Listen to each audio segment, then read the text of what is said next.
Mais tout d'abord, nous allons faire place à ce qui est au premier rang de nos préoccupations, l'actualité.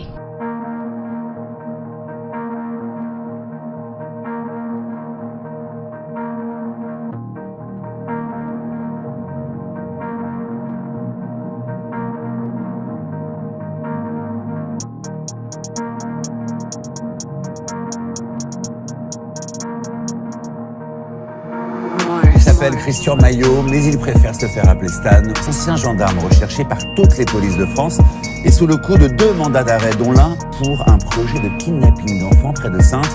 Il prétend être un chasseur de pédophiles également en guerre contre la corruption des élites.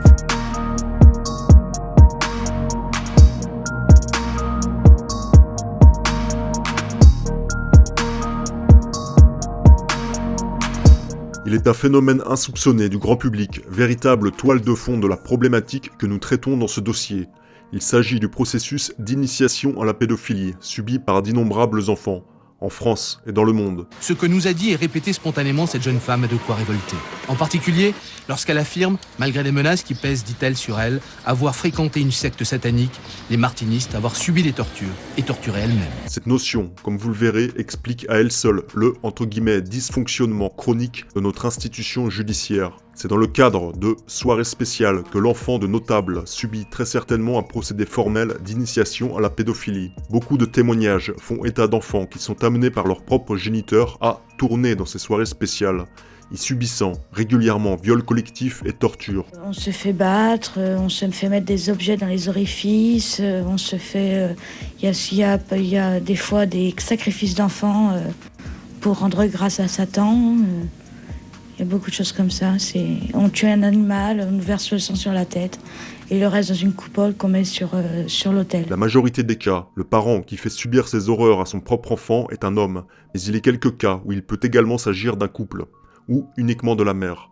Si on a du mal à imaginer qu'une femme puisse pratiquer des violences sexuelles sur des enfants, ça n'est pas pour autant que cela ne se produit pas. En fonction de l'écrasement du traitement et de sa durée, la programmation appliquée aux enfants par la violence s'applique également sur des fillettes, lesquelles deviennent donc elles aussi prédatrices à l'âge adulte. C'est probablement ainsi que nous notons des cas où des femmes sont dénoncées par des enfants en tant qu'agresseurs sexuels. Ce fut le cas dans l'affaire Vincent, où l'enfant accusait la compagne de son géniteur, Virginie F., de violer son petit demi-frère très régulièrement. Les malades mentaux appartenant au cercle d'élite sont donc invités à amener leurs propres enfants dans les séances qui leur permettent de les préparer à devenir les prédateurs soumis que le réseau veut en faire, à la grande gloriole de leur géniteur. Non seulement vous faisiez partie donc de la secte, mais vous avez participé à ce rituel.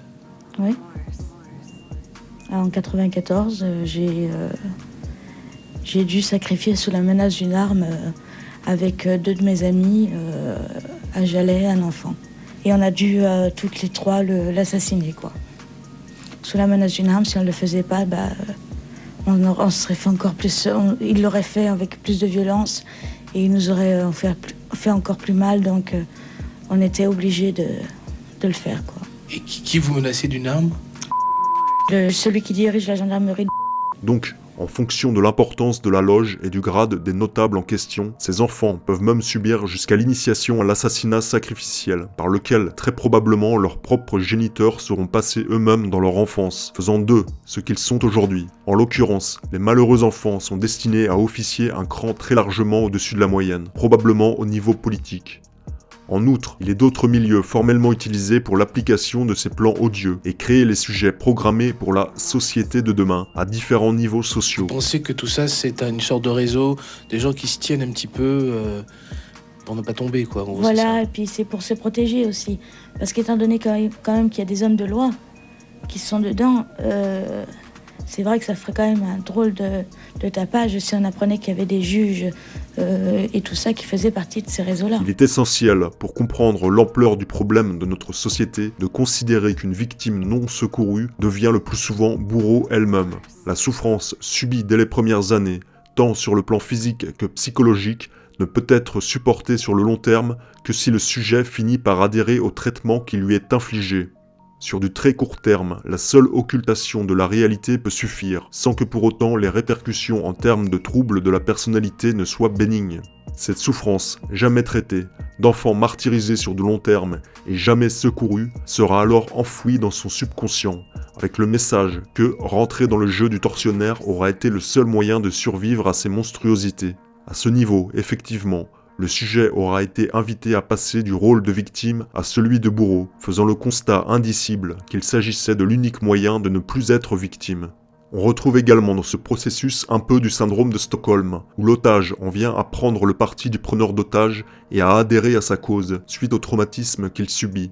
Entre terreur et impuissance, la notion d'injustice rentre quant à elle en ligne de compte dans l'inconscient du sujet, comme une frustration majeure, jamais conscientisée et donc jamais traitée. Cette notion n'aura jamais été conscientisée parce que le sujet aura été conduit à l'enfouir dans son subconscient, en occultant également cette notion d'injustice et en privilégiant la seule issue qui était de devenir lui-même bourreau. N'oublions pas que pour stopper l'insupportable, le cerveau humain active un processus de négation et d'occultation du réel vécu qui conduit au dédoublement de la personnalité. Il est très facile à des bourreaux avertis, à l'instar des vulgaires briseurs de victimes des réseaux classiques de proxénétisme, d'atteindre le seuil du supportable chez leur proie, au point que celle-ci déclenche naturellement ce processus de survie psychologique qui fait d'elles des esclaves incapables de la moindre rébellion.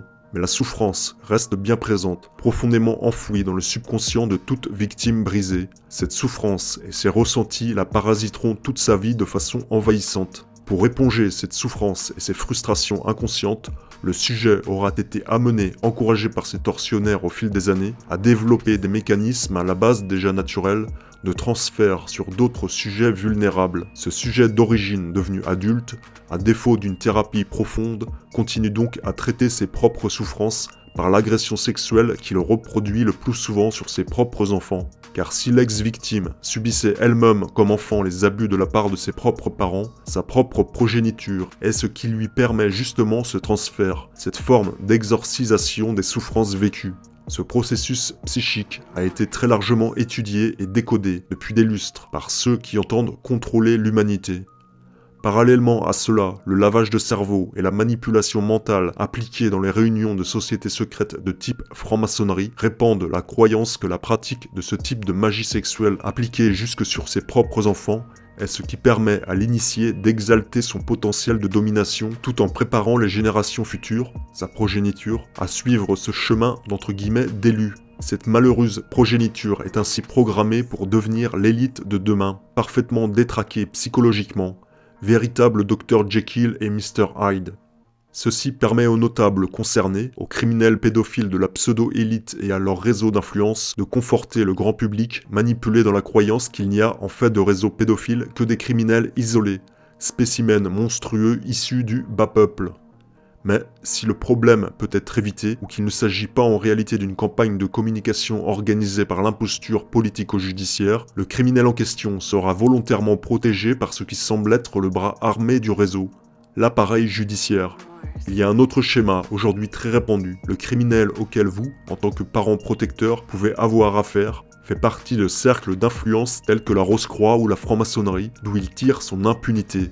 Derrière des sociétés secrètes de ce type, nous retrouvons tout un procédé de cooptation et d'initiation rituelle qui dérive graduellement et formellement vers le satanisme. Au-delà du 18e degré pour la franc-maçonnerie, les rituels deviennent de plus en plus odieux, allant jusqu'aux rituels sacrificiels d'enfants. Évidemment, la grande majorité des personnes cooptées dans ces sociétés secrètes ne doutent pas, de prime abord, qu'il puisse s'agir de crimes organisés, de satanisme. Cela lui est présenté comme tout son inverse et, au comble du machiavélisme, l'on parle de philanthropie, de bienfaisance. Ça ne sera qu'en grimpant les échelons, au fil du temps, qu'un franc-maçon percevra ce à quoi il appartient en réalité. Il aura entre-temps été profondément compromis et aura goûté les fruits empoisonnés de la débauche et du pouvoir, du crime impuni, de ce sentiment exclusif d'être au-dessus des lois et des masses incultes et stupides.